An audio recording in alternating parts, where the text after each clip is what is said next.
Now let's take a quick look at some of the most recent major attacks caused by ISIL-K. In late August, a suicide bombing hit outside the Kabul International Airport, killing at least 170 people.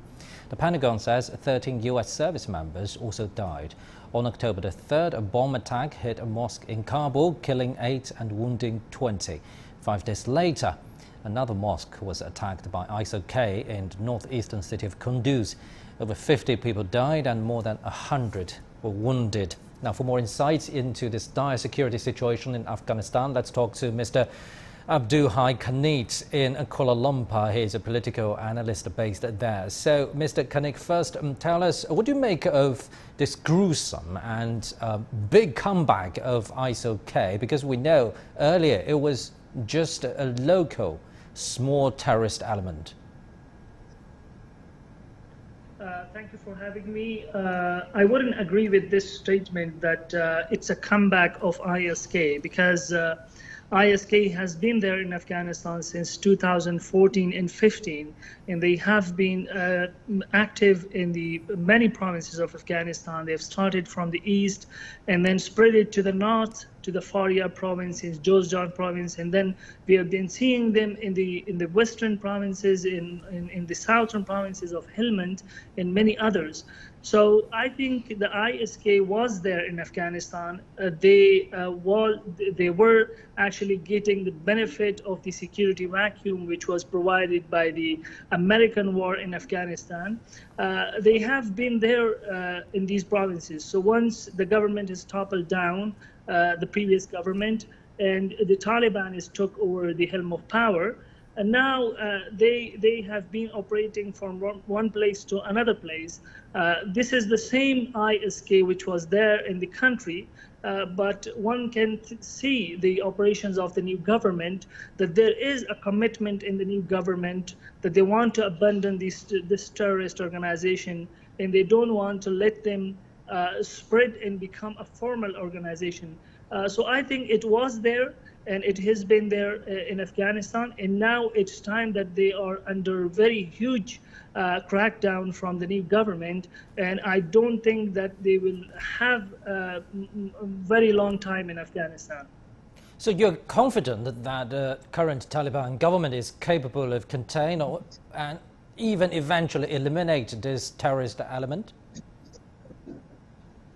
I'm confident because of a reason, because once in 2015, when ISK has started its activity in Afghanistan, the then leader of Taliban has announced a special battalion, a special forces unit against ISK, which was called Qit'a Muntazira, whose responsibility was only to fight against ISK. And we have seen that despite the government had a lot of ammunitions and everything, and the Taliban were barehanded in an organization in the outskirts of the cities, but they have been successful in containing ISK in Nangarhar, in Conner, and in many other provinces.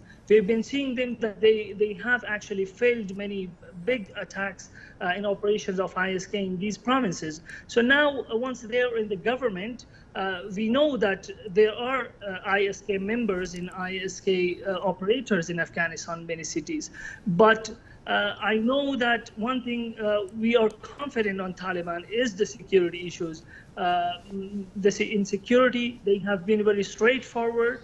And now when we see the operation in the eastern provinces, especially in Nangarhar and Conner against ISK, it has been very successful, and they've contained a lot of them.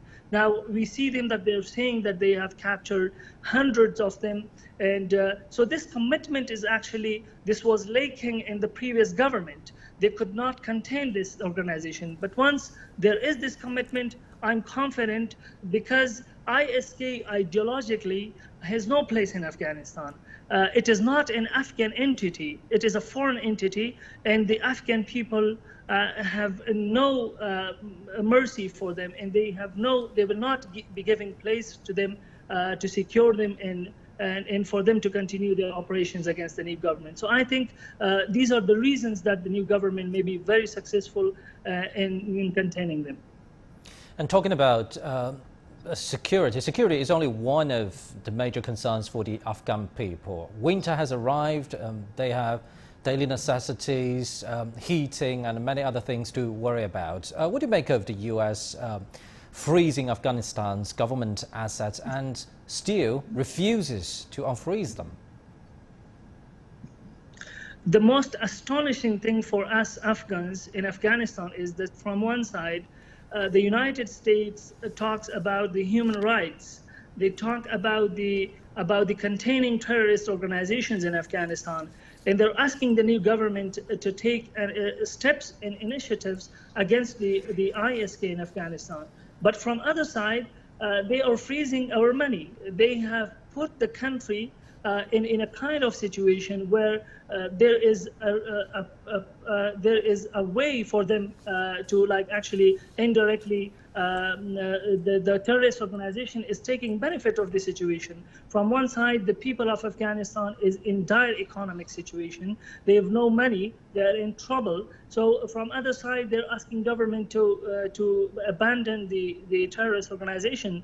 So I think if the United States and the Western countries, they want the new government to be successful against narcotics, against terrorism, and against and they be successful in the new government, they should support them. They should unfreeze the Afghan money, and they should count on the new government to not let the Afghan situation go ahead in the bad direction.